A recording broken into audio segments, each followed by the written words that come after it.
going to go ahead and get started. And first up, I want to welcome everyone to this session. If this is your first session today, thank you for joining us. I hope if you've been doing other sessions earlier, you found them to be very helpful. I also want to welcome my panelists here today to talk about the Return Ready Visit Summit and a lot of things about returning to that office. I'm Ryan Koch. I'm the customer success lead in the Americas here at Proxyclick. Throughout this time, please feel free to ask questions in the Q&A box at the bottom of the screen. We'll be looking over those as we go over these topics. And additionally, if you miss anything, if you want to review anything later, we will have a recording of the webinar available. So today we're going to be talking about how COVID-19 has brought unprecedented human and humanitarian challenges. Many companies around the world have risen to the occasion, acting swiftly to safeguard employees and migrate to a new way of working that even the most extreme business continuity plans hadn't envisioned. Following the prolonged working from home global experiment, employees and employers are now assessing or experimenting with ways of reopening their offices without compromise. Companies around the world are boldly questioning old habits and systems, and are faced with the exciting task of reimagining work and workplaces. Our panel of experts today will advise on changes to be considered for your office's safe return and present you with some examples of measures that have proven successful in this endeavor. So for panelist introductions, we'll start with Kay here today. So I'm Kay Sargent. I'm Director of Workplace at HOK. I'm based in Washington, D.C., but I am usually on an airplane flying all around the world as we have a global practice. And I think I've left my house 6 times in the last 6 months, so this is a whole new experience for me.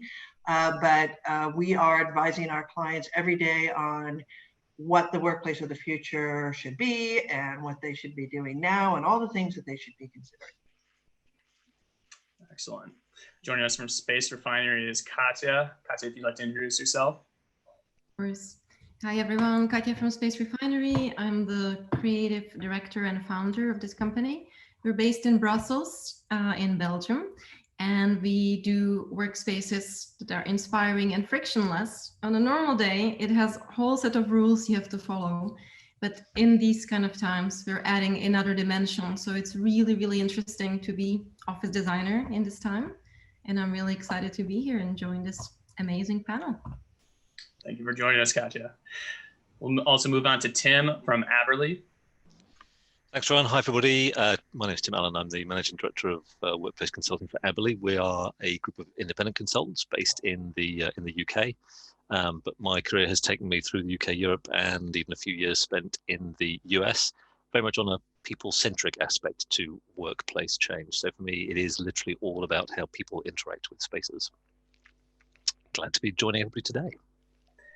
Perfect. Thank you, Tim. Thank you, Katya. Thank you, Kay, for joining us, and all those that are attending as well. Welcome again, and thank you for accepting our invitation. We've compiled some burning questions from industry professionals through social media networks, but do feel free to drop your questions in the chat box throughout our discussion. We want to get through as many as possible during our hour, so let's go ahead and dive in. And again, we are looking for any other questions that are here popping up in your mind as we go. This is for everyone to enjoy. So just to kick this off, the workplace has been slowly evolving for years, but COVID-19 impacted that. How do you see it impacting that evolution of the office? So I'll kick off on that one, if that's all right. So I think that COVID is a catalyst for one of two things. There are a lot of clients that initially had a knee-jerk reaction, and it could be a catalyst to throw you backwards to 1970s, where you're throwing up walls, panels, and plastic shields, and all kinds of things. Or it can throw you forward. And I think for a long time, we have talked about the fact that the workplace really needs to evolve to be more, to address issues more holistically, whether it's climate change, whether it's work-life balance, whether it's stress and burnout, all of those things that I don't think we were really addressing well, but we knew were issues and challenges. And it's really kind of, I think at the end of this, giving everybody an opportunity not only to address the immediate needs at hand, cleanliness, physical distancing, safety, touch-free environments, but also some of those other things, and to really look at what are the things that are on the horizon that we know are coming and we need to embrace, whether it's biometrics, robotics, artificial intelligence, all of those things. So we hope that it is a catalyst to throw us forward and really help us catch up to where we believe the workplace of the future should be. And do you feel what these reasons behind it has kind of alleviated some of those stressors that others have experienced in the past about, employers knowing too much about them, down to their biometric signatures or keeping track of their comings and goings, to understand that this is kind of a positive push forward? Well, it depends on where in the world you are. So if you're in Asia, you're not worried about that because nothing's private anyway, and everybody knows everything. If you're in Europe, you might be a little bit more sensitive to that. If you're in the US, you're split on that. But I think Western culture tends to be a little bit more concerned about some of that privacy information and what's being out there, and less quick to embrace some of that stuff. However, I think if people believe they are being monitored and the technology is being used to watch them, they are less likely to adopt it. If it is empowering me, then I'm all in, and I will dive in without even thinking about it. And I think facial recognition is a great example of that, right? If you would have asked the millennials if they were okay with facial recognition, they would have probably said no. But within 6 months, an entire generation was facially recognized because of Snapchat. And they didn't even realize they were doing it, but they did it because they thought it was fun and cute and they wanted to have their little puppy dog ears and the tongue or whatever. So if people think they're going to get something out of it, they will do it. I think that's where the part of the issue lies, isn't it, Kay? That where we opt into something because we feel we can get something out of it. So for most of us, even going back into a fairly simple way of describing it, we've given up our email addresses and some information to stores online because we get to be the first to hear about discounts, whatever that's going on. So we give up a little bit of our sort of personal personal space, as it were, personal information, because we get something out of it. Reading today that there are firms literally who are monitoring what their staff are doing by sort of taking snapshots via a bit like the video that we're going on now, to understand, what are their people up to? So you're thinking, do I really want to work for somebody who trusts me that little that at points through the day, they're going to be taking some screenshots to see what am I looking at, what am I working on? I think that's where, for me, one of the biggest issues going to creep in is simply that element of, over the last 6 months, we've all had a lot more autonomy and choice over how we work within our own space, what times, an awful lot of personal flexibility over it. I don't think we're going to be ready to give that up, particularly if it's going to be an element of, well, I'm going to keep an eye on what you're doing.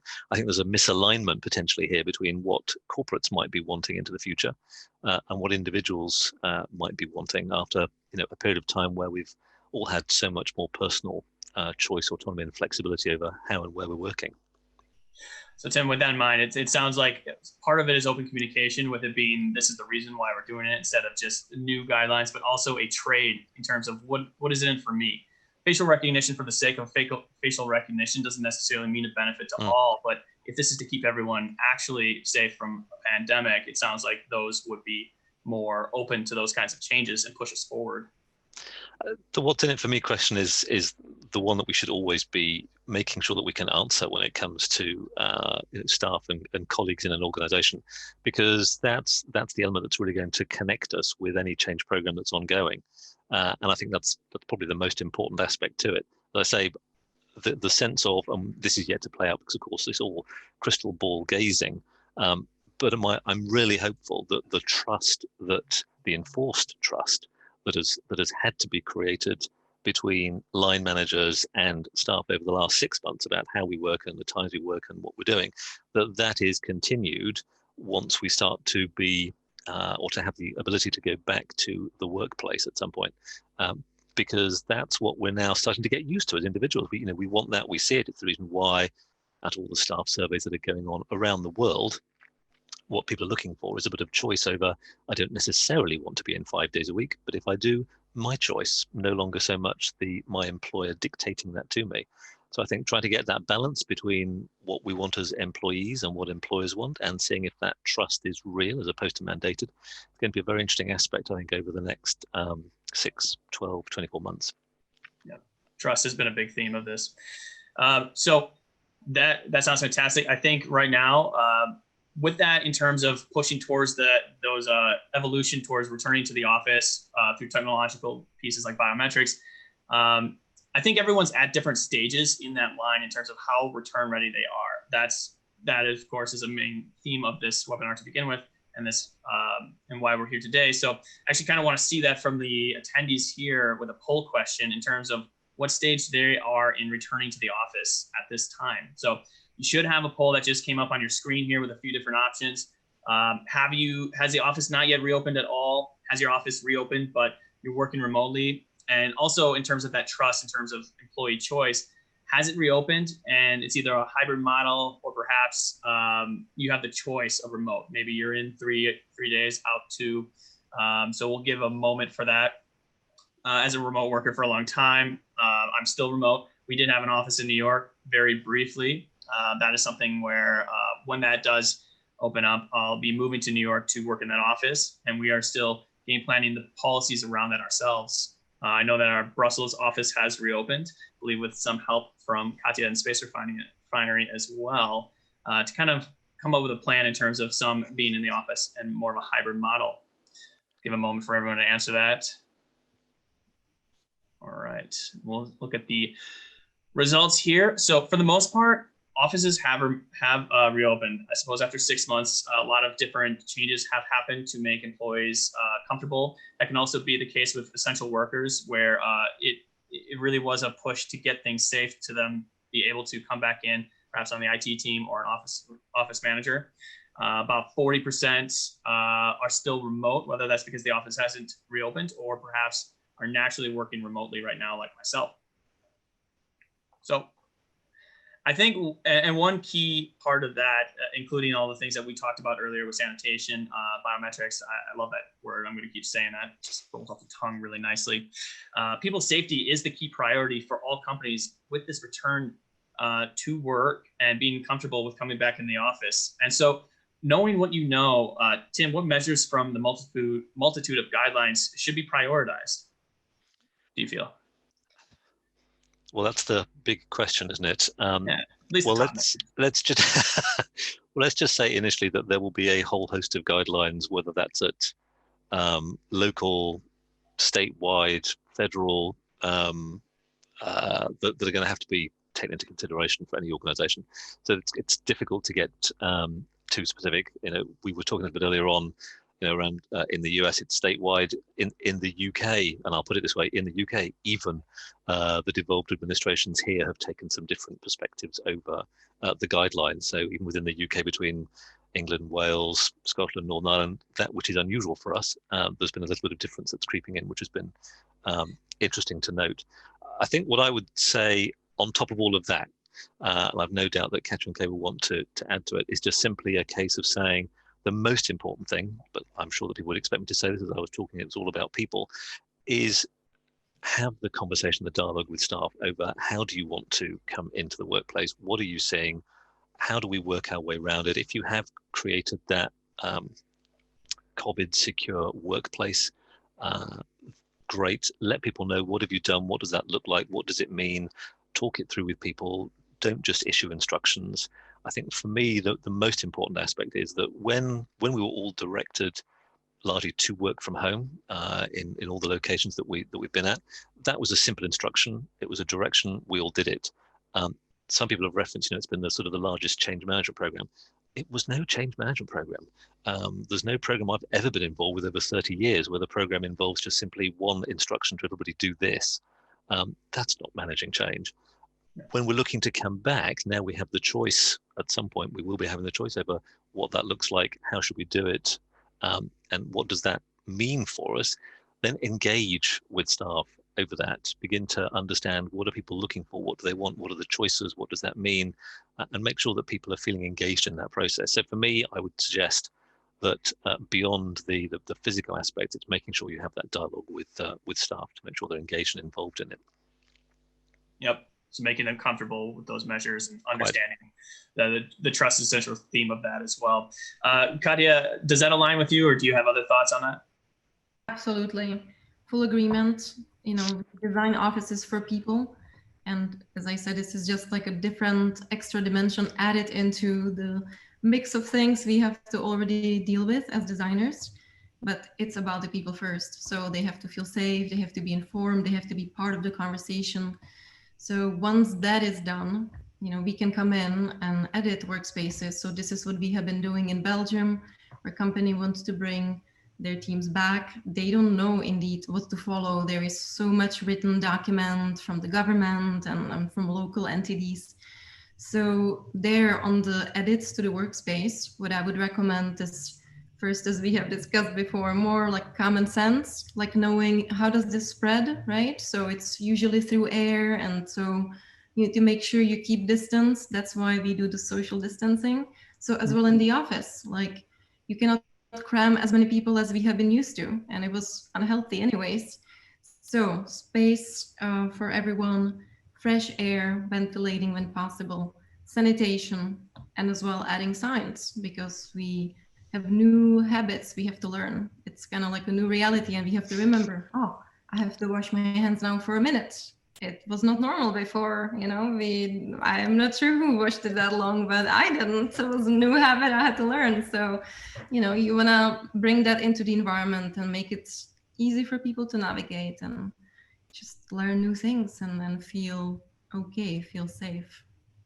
Absolutely. A lot of people are creatures of habit. They get into routines. So social distancing, sanitization, keeping your distance, keeping things clean. Also adding reminders that, a lot of us, it is repetition to change those habits, to understand that you used to get really close to each other around the coffee machine. Maybe not such a good idea in the COVID environment these days. So just a reminder, wash your hands, not only due to obvious reasons, but also just on a regular basis because you touched a number of different surfaces, especially maybe even your own face. And then Kay, does this feel like along the same lines, or what kind of? Yeah, I'm going to be the contrarian. Okay. Yes. The guidelines that are out there right now are seriously lacking, if not even misleading. And you can understand why they're lacking because this is a new virus. However, pandemics and or contagion and or sickness or flus are not new. And I think a lot of the information that's out there, Katya made a great point about, it's airborne and aerosols. The World Health Organization won't even acknowledge that. They have yet to acknowledge that it can be transferred through airbornes. And that has a huge impact on building mechanical systems, et cetera. And I think what is lacking here is the guidelines, but also common sense. And I really think this is an opportunity for our industry to step up and to say, we need to be more proactive in putting some guidelines in place, because I can't even tell you how much time I spent talking to clients off the shelf about throwing up plastic shields all over the place, or, the 6 foot circle will keep me protected. I mean, it's not. And I think putting some of that information out there can actually be dangerous because people are checking a box and saying, okay, I did that, right? I'd rather be 5 feet away from somebody, but back to back, versus 6 feet away from them, right across from them, and they're a loud talker, or they laugh loudly, or they're standing up constantly. I mean, we have to remember we're not potted plants. We're not sitting in one place and never moving. And so a lot of the things that people have done, I think, are going to have a limited impact, and if not bad. And I mean, you think about plastic shielding, it's horrible for the environment. You just added something else that everybody has to clean. It gives you a false sense of security. It just messed up with the airflow. It just impacted acoustics. I mean, I can tell you the 20 reasons why you shouldn't do it, and there are some cases where you should, but again, it's about common sense. And then going forward, we need to rally our industry to be much more proactive, to get good information out there, not half-baked throwing stuff over a fence and saying 6 foot circles and plastic shields, that's what you got to do. And nothing more. That's what the guideline said. That was it. Yep. And you feel it's bigger than bullet points. There's a lot of simple things that we can do and keep in mind. It just use common sense. I think this is the first year, I think 2020 is the first time that I'll say that choir practices, even in the new, seem to be considering the fact that the information changes from aerosol to non-aerosol, that even simple things like choir practices seem to be more dangerous than they've ever been. So it's not only what you're saying it's not only just a checklist, which might lull us into a false sense of security to say, well, as long as we wear a face mask, we don't come within 6 feet, everything else is fine. That more critical thinking needs to be involved here as whether or not information changes, but what are the common themes between airborne or non-aerosol for viruses such as the corona or the rhinovirus, even the common cold? Well, choir practices, to me, if you use common sense, is one of the most dangerous things you could be doing because you're standing right next to each other and you're projecting from your gut. So I mean, it doesn't get any worse than that. I mean, let's just be honest. So, I mean, again, I think there's just this huge lack of guidance out there, and the guidance that we do have is seriously lacking, if not misleading. And constantly changing as well. It can be confusing, and some offices may have instituted certain rules or regulations that may not apply just a month later when new information comes out. So I think this is a perfect transition to the poll question number 2 that we have here for the attendees right now. Should pop up on your screen in just a moment, but what measures have you or your employers implemented in the workplace in the COVID aftermath? And we'll have a few different options here to pop up in just a moment. There we go. Disinfection stations, I've heard a lot of those, but also just a few of the other options. There's a few more, so feel free to read through those and click all that apply. I know some might still be remote, but even in that case, you may have offices where essential workers are in there. So a few of them, limiting the number of employees with a capacity limit, limiting the visitors at any given time, setting up barriers, such as partitions between the workplace and the front desk, PPE, such as the face shields that we talked about, or keeping the distance between each other with social distancing rules, or body biometric tests. Still going to drop that in as often as I can. And monitoring the employees and visitors that show signs and symptoms of COVID in general, such as coughing or fevers. We'll give that just a moment. I know a lot of the conversations I've had involve looking into biometrics, health screenings, capacity limits. Disinfection stations are pretty common. However, to Kay's point, there's a lot of critical thinking that is still involved. You can wash your hands and disinfect, but then if someone who is positive touches their face and then touches a different surface than that, you may still be looking at an infection rate. So there's more critical thinking involved in coaching on those kind of activities at times. So we'll give that just one moment. All right, looks like the results are in. So the biggest one with those that filled this information is that the vast majority of our attendees, and I also agree with this with both Proxyclick customers and in the general environment that I've communicated with others like friends who are in their offices, is that capacity limits are big, and I do agree with that. Disinfection stations at 82%, tied with an obligation to wear personal protective equipment.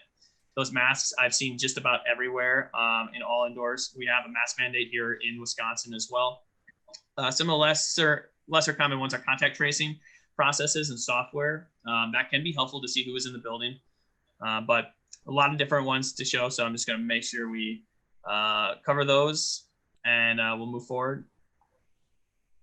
So again, the information, there's so much out there coming from multiple surfaces.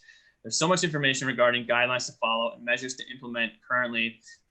With these particular myths, Kay, I know that some of those points that you mentioned earlier with the social distancing. Kay, you talked, is there anything additional you want to say about those guidelines? Yeah, so it's not necessarily the guidelines, because the guidelines, quite frankly, are very limited. Okay, but there's all kinds of stuff out there that is being talked about. One, antimicrobial is another one, right? And a lot of our clients, actually healthcare clients, discourage us, in fact, forbade it from being used in their projects because antimicrobials are chemical. They can have an impact on the humans that are in the spaces, and they don't necessarily aren't as effective always as they can be. And there's actually a lot of natural materials that are very effective. And one of those natural materials, by the way, is copper. Okay, so everybody's like, put copper everywhere. Okay, well, copper halves the life of how long a virus might stay, but it doesn't eliminate it. And so again, if you're putting copper everywhere and spending a premium to do that, and you think you're safe, and now you're touching it because we don't have to worry about it, you're wrong.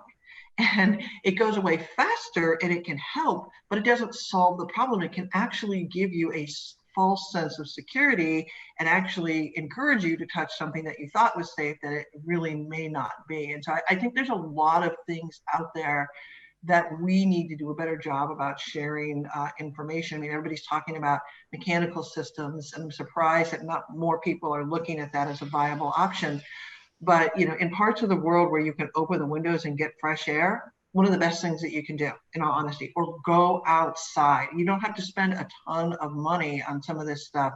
You just need to kind of look at some common sense things that you can do. Temperatures as well, temperature scanners. Everybody was putting those in their lobbies. And it's not that they're bad, and it can be an indicator, but there are a whole lot of people that are asymptomatic and they don't have a fever. And there's a whole lot of people that, in the United States, we have HEPA laws.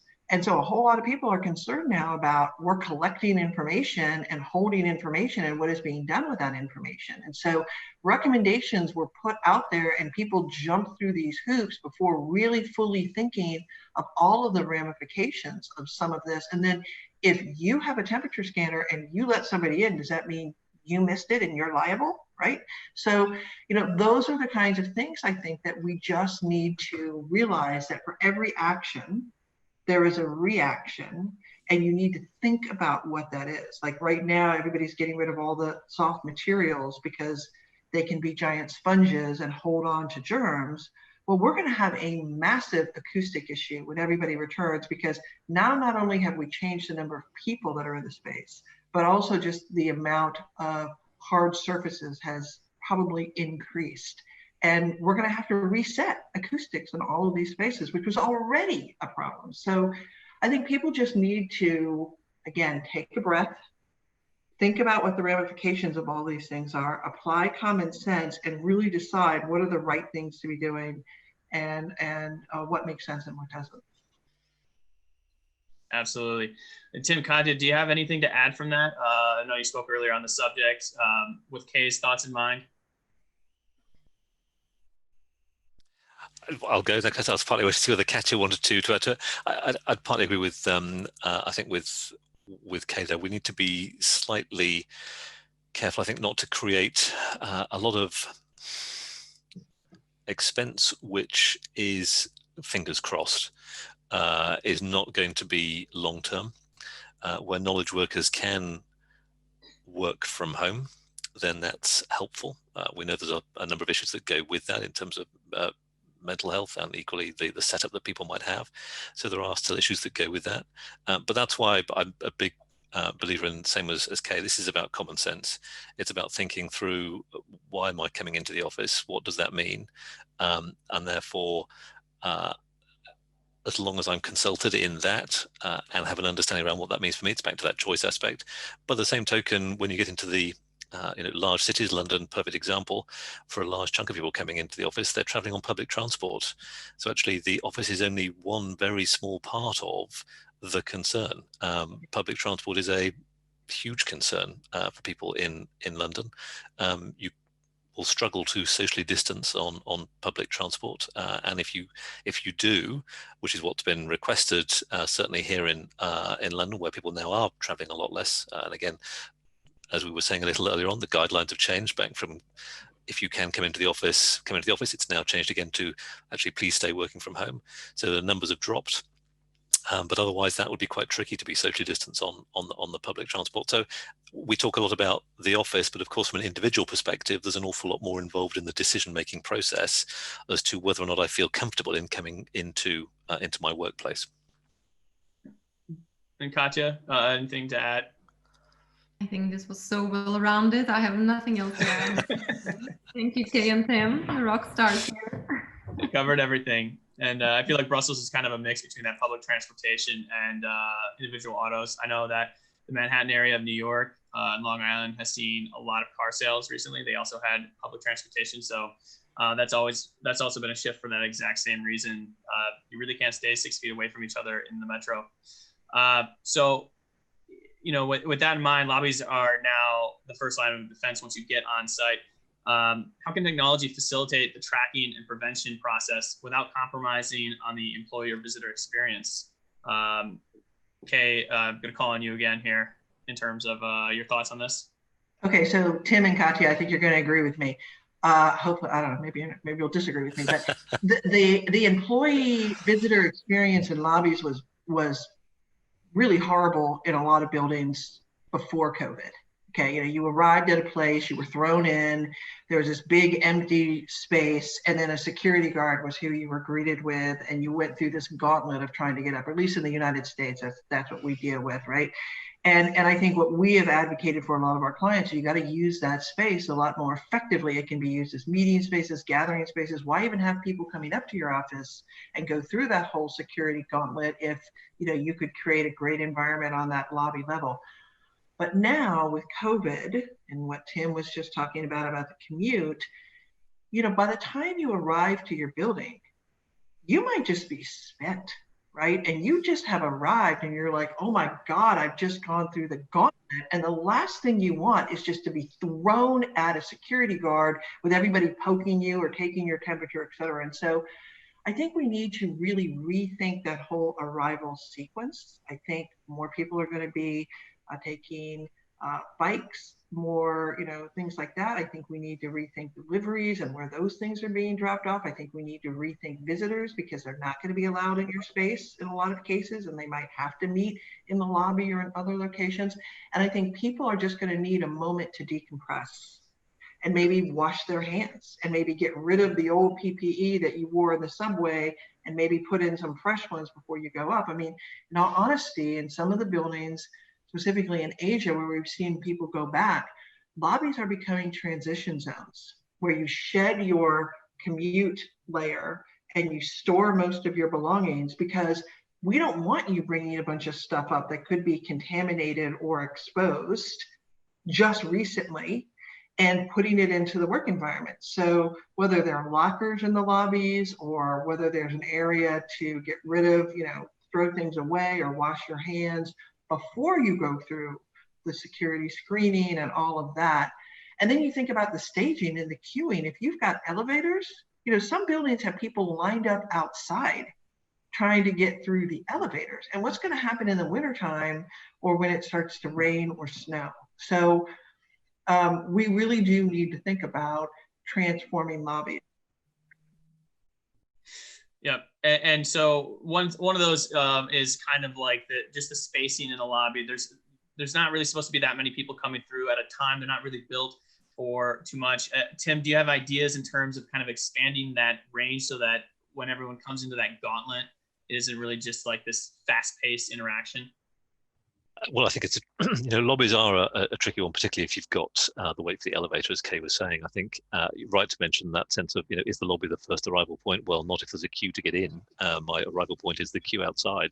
So as Kay was saying, when the weather starts to change for those in the Northern Hemisphere, then that's obviously going to have a bit of an impact. I come back to the same thing again. It's double checking, why am I having people coming into the office? And I think for a large, it's very difficult to have this conversation anyway, particularly with the figures that have been released today. But it's that sense of, I think organizations need to be really clear, why am I wanting people to come into the office? And therefore, how many people is that?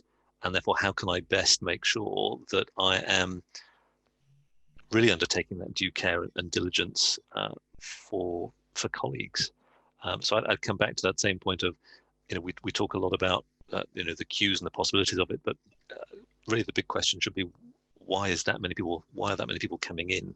And again, coming back to giving people the choice to do so, because it's going to be quite difficult and I think a lot of the older building stock, if they are taller buildings, elevators, small lobbies, we can all see it. It doesn't take a genius to start to think through that's going to create an issue.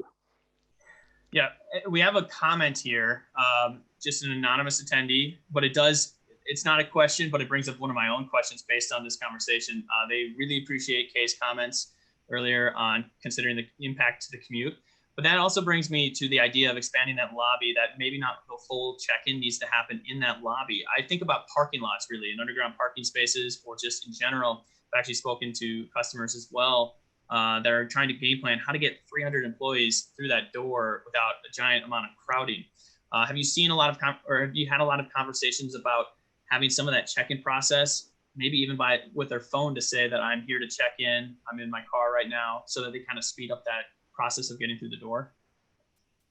Well, we've seen it in Asia, where they've been incredibly effective, and it goes with you everywhere you go. So you either have a red, a green, or a yellow barcode, and that barcode gives you access to everything.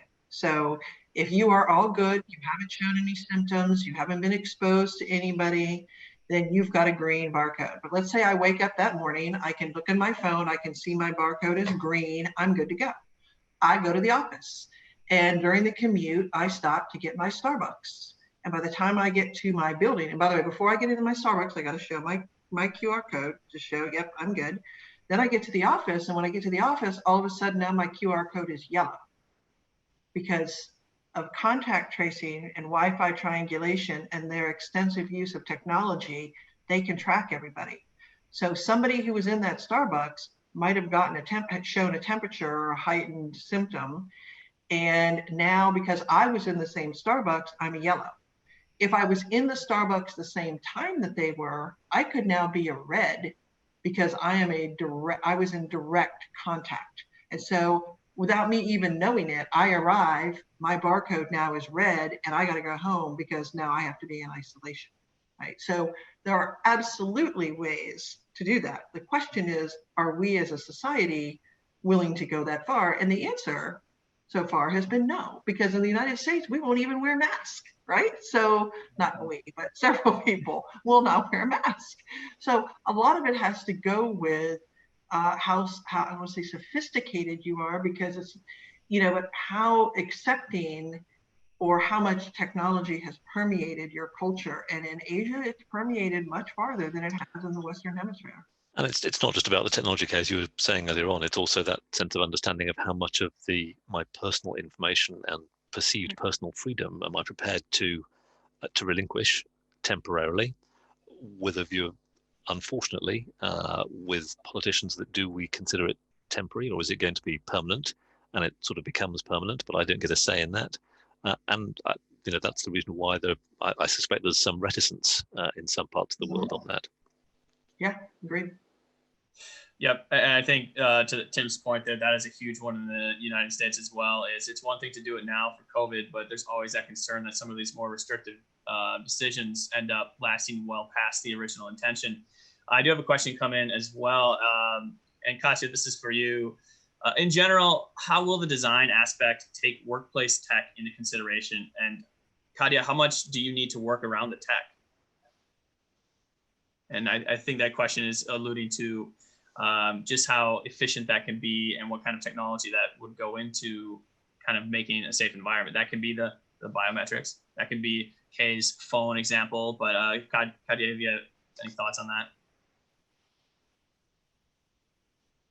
I have many thoughts. But I would say what we have so far been using is the tools that we have. So I don't have a personal experience with some super high-tech solutions, apart from indeed running into some thermometers. And again, is this really reliable or not?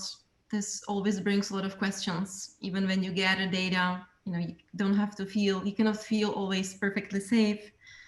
Even when you walk through and everyone has a temperature measured, as an example. I would be more leaning toward the common sense solutions, as in, edit the office with the tools that we have available right now. And when we talk about digitization, I more see it in the future of workspace for creating solutions where each of us can adjust, for example, airflow or temperature, like just really more about comfort and well-being, and giving you the choice, like having the individual person be able to do that, to feel more comfortable. Like, for example, if I'm in the office and I feel like, okay, it seems like the air is not so good in here, but actually most of the time you cannot open the window. Unfortunately, most offices' windows are blocked. It would be great, and hopefully it's coming, that as an individual, I can push a button and I'm able to control my environment. And again, it's more on controlling the reality that we bring people in the office space. I don't have any great ideas on some digitization against COVID solutions. If you guys do, please share it. Well, Katya, I think we talked the other day about this a little bit, and I actually think the workplace is really far behind in incorporating technology. So I want you to think about this. The auto industry, for years, you have had the ability with a fob in your pocket to walk up to a car, to know that it's you, and to unlock the car, and then to preset everything in the car to what you want. The temperature, the music, the seat position, the mirrors. Your phone can even sync with the dashboard. In a workplace, most of us are crawling around on the floor trying to find an outlet, okay? Mm-hmm. We are really far behind in leveraging technology to create sophisticated, intuitive solutions. And this could be our opportunity to catch up rapidly, because there's a whole lot of people now that don't want to touch things. And so they're okay with that. Now, I think the challenge is in the auto industry, you can buy an economy car and a luxury car. In the workplace, you don't really have, these are the economy work points and these are the luxury work points. Okay? Mm-hmm. But if we have fewer people in the office because they're working in hubs or remotely, then you can have fewer work points because you don't have to assign them to individuals, because we don't want all these work points just sitting there being underutilized. And if they're unassigned and people aren't in the office as much or doing other activities while they're there, you can have fewer work points. And if you have fewer work points, they can be better work points and more intuitive. And I would opt for that any day of the week. If you ask most people, do you want an assigned dumb desk, or do you want access to intuitive, work points that are much more responsive and can, when you walk up to it, it knows who you are and can set things, all of a sudden everything is up on your screen and the height of the table is the right spot and the light is the right temperature or the light level and the temperature. I think people would be, yeah, I'm all for that, right? And I think we need to get to that point, and we might be there because of COVID. I think you raise an interesting point, Kay. I come back to it. It's the sense of co-creation of spaces. We have I would say, an almost unique moment now, where as we're talking obviously knowledge workers in an office environment, we've all had the experience of working elsewhere. Let's put it that way. Certainly working from home, and we've understood what that means for us and what we might want in the future, in a way that for anybody in the industry we've never had before, which means there's at least a commonality of thinking, there's a commonality of experience that goes with that, so that we're now able to have a conversation with people over, so what does that mean? What does, therefore, the workspace, what should it be when we now have the chance to go back? What does that look like? How often do we go? What do we do there? And co-create that with people, because, as I say, it's a unique moment now to draw in that sense of the breadth of experience across staff and colleagues over what that all means. We've never had that ability to do so before, because we've not had a commonality. I don't mean a commonality of experience, because of course all our experiences are different, but a commonality of the experience of working from home or elsewhere, that we can now draw that into, if we're clever, we can actually draw people back into that co-creation experience in a way that we've slightly perhaps not done as much in the past, where we've relied upon experts to draw out what that space is. We can now draw in, one might describe them as the true experts, those people who are actually undertaking the tasks in the office space as part of that co-creation process. All fantastic answers. I love it. And this actually inspires, especially all the way back to Kay's talk about technology that allows you to get through the desk, that knows your preferences in the car. I think that kind of inspired this next question from an attendee, that at my office, we have a lobby that is smaller than most. How would you take an approach to the smaller lobbies that deal with a moderate level of traffic? Basically, there's just more people coming in than capacity. My initial thought is that technology such as being able to understand your preferences ahead of time could get you through that lobby faster, but just if there's anyone in particular that had ideas for that type of environment. Yeah, so you don't want to collect the information anyway. You want the screening to actually happen outside of your building if you can do it, right? And so I think a lot of companies right now are making their employees before. You know, why do you want to get to the building before you find out you're going to get turned away?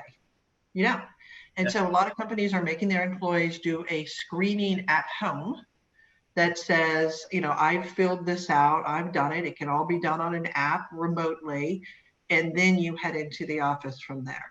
Right? You don't want to wait. And then when you arriving and walking through means you have acknowledged that you have done that and you are taking on the responsibility of having done that. Yep. And I think what I'm understanding is that due to technology, the idea of the lobby being the entire process is part of that that step we need to push past. We can we can announce our presence into the lobby ahead of time, get checked out, whether that's in the car or at home at your computer before you even come in, that the lobby doesn't need to be a space where you fill out all your information saying, here I am. And it should be more efficient these days. We have the ability to do that. Yeah, we can treat people as adults, to be making choices and helping through the process. And I think that's, if we can do that, it's a large chunk of the way through it. And I think that makes sense. A lot of workers, they know each other. They're your colleagues, they're your friends. I think it's more than reasonable to assume that you don't have to check them once they get to the lobby. If they're feeling all right, they can check their own fever, and that we would trust them to consider the health of others. So bringing people back to the office is kind of pushed towards that discussion. It really is a never-ending debate between remote and office work. I've done both, and I see benefits to both. Employers they're rethinking the physical offices, but is remote working ideal as a long-term solution? That's what we've seen lately. And Katya, I wanted to start with you on this in terms of that question. Is remote working ideal as a long-term solution? Indeed. I think it really matters which company and which position and which personality. Like there is no one answer for that. My personal opinion, and also what I'm hearing from many our customers, is that they want to come back to the office. Like, it's a physical space, and the biggest accomplishment of the office has been bringing people together. So now we have to bring them safely. We have to make sure they know how to use the space. Again, there's a lot more that we have to put forward to make it all work well. But I think this is here to stay, and you will not replace the in-personal contact, right? It's really difficult to collaborate and innovate online. And as well, when you think about culture, just like the little chit chat you have with your colleagues as you pass them in the hallway or, at the water cooler, like it is really hard to recreate online. And this is really important part for each business. So it's really interesting. It brings the culture into question. So I think a lot of companies who have nice culture, they are like dying to go back. And if there's some people who like don't want to go back, make me like question not the office per se, but really like maybe they don't love their job, or maybe right there is something else that is not going to be solved by just amazing design. But if we talk about office staying, or staying at fully working from home, I think there is going to be some hybrid solution, and then the balance depends on each company and individual to determine. Yep. And I think being in person can sometimes fill in those gaps if they don't feel like they belong, or if they don't feel involved with the company. That can be a risk with full-time remote work. Thankfully, I communicate with my colleagues on a very regular basis, remote working, but you really can't pass over the ability to go to lunch with a coworker because you're both in that office. I also bring it back, just an example, not work related, but a lot of work-life balance also includes being able to disconnect on both sides to be more efficient. For me, it's actually the gym. I have weights here. Some of them have not been touched in probably 2 weeks. But when I had a gym membership before all of this, you could get a lot done in an hour. It's really a much better way for some people. So I understand both sides of it. And then Kay, does this align with you, or do you have other ideas? Yeah, I think this one issue is going to make it so that we have a very rough 18 to 24, even 36 months ahead of us. I think there are several companies that are grossly overestimating. I think they underestimated originally people's ability to work from home, and now they're overestimating people's ability to work from home. And we're running on adrenaline. A lot of people were afraid for their jobs. You can do anything for a period of time, but there are a lot of companies that have had very sophisticated programs and found that it's a balance. The sweet spot is typically 1 to 2 days a week, or a week for a day, 1 to 2 days a week working from home, excuse me. And that it's about, you have to have policies and procedures in place. You can't just assume that everybody can do it. And as we're running off of borrowed relationships right now, and we believe we're about to hit a wall, and that a lot of people are going to hit their limit because not everybody is well suited to work from home. There are several people that can, but there are a lot of people that aren't well suited to work from home. It's just like that gym thing for me. It's a separation. It's just when you go to the office, that's where work happens. When you go home, that's where home happens. And for a lot of individuals, especially with small children, I'm hearing, or animals in the house, that they surely dearly love, it can still be a huge distraction to their day-to-day work environment. I have big children in my house, and they're just as bad as small children. Okay, let's just say, I have cookies baking at 1 o'clock in the morning. My kids wake up and they're up all night long, right? So just as bad as small children. Just want to put that out there. I would love to go to bed with a stomach full of fresh. No, you would not want to wake up at 1 o'clock in the morning with the smell of chocolate chip cookies and the smoke alarm going off in your house. You would not. That is true. With smoke alarm. Well, when you add that, then that's a different environment entirely. But I trust it. And Tim, do you agree with this, or do you have other ideas? Well, it's an interesting one, isn't it? The debate over working from home, or do we go into the office? Of course, it's never been binary. We could spend hours talking just about that one aspect.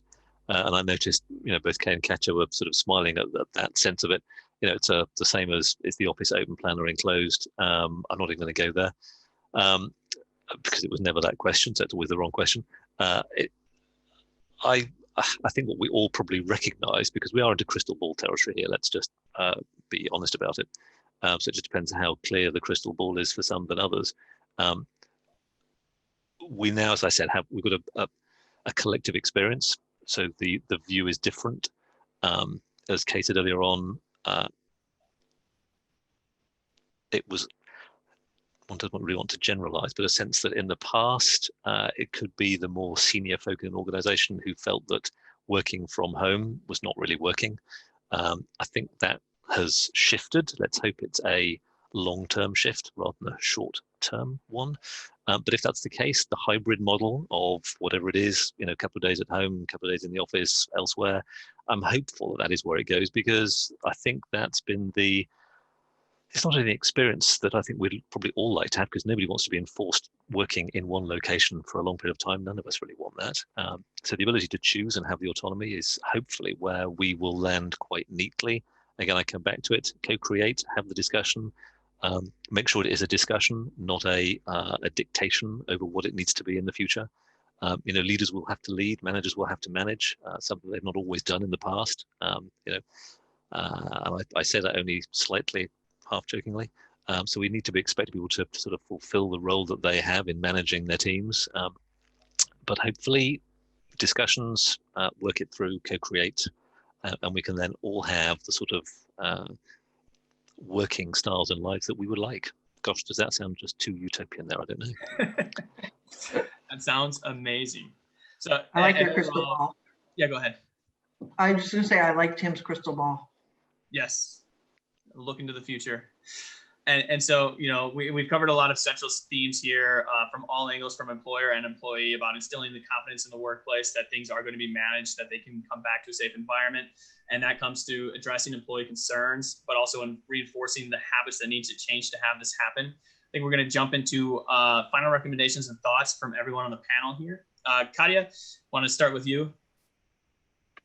Excellent. So final recommendations, just really, actually now is a great time to upgrade your office. We have some really smart clients who are realizing teams are not here, office is not great, we should do something to make it better. So if that's something on a plate, highly recommend it. And what to keep in mind, make it a destination, make it a place people actually want to go to. So, beyond safety, it has to be inspiring. it should be set up to be able to customize, as Kay said, you know, it should go with the future and make it for the people. So on one hand, there will be some digital solutions. And then on the other, we are also seeing a lot of requests for adding nature and more biophilic design. So that's like a really nice counterbalance to really not make us feel all like locked in our built environments and cut off from everything. So that's another big theme coming through, and yeah, very much appreciated, I think, in the design industry. Bring more nature in the office. Yes. Wonderful thoughts. Kay, anything to add? Options and choices. And we've talked for a long time about giving people options and choices in the workplace. Now is our opportunity to expand that beyond the workplace into the community and beyond. And so it's just an evolution of, you know, neighborhood-based choice or activity-based working. It's just people have more options and choices. There is no one solution that is right for everybody. And what we need to do is empower people to make the right choices for them. Perfect. And Tim, final thoughts? Well, building on both of Katya and Kay, really, yeah, create a great space in the office, of course, and make sure that you, I come back to it, make sure that you co-create. Kay referenced there around, you know, options and choice. Yeah, make sure it's a true option and choice that you talk through with colleagues and staff as a whole, not just the senior folk, and that way you'll find, it's always the case, you'll find a solution that works well for everybody. Yeah, I think the options are there. I think the technology is there. It's about putting the right habits, technology, and policies in place. Honestly, what a very insightful session. We're coming up to the hour here. I really want to thank everyone, all three of you, for joining me. Tim, Katya, Kay, thank you so much for taking your time to prepare for this, to speak your thoughts and your expertise for everyone that has joined us. Everyone who's joined us, whether that's during your work day or in the evening, perhaps even, you know, in the middle of the night at 3 a.m. Thank you so much for joining us.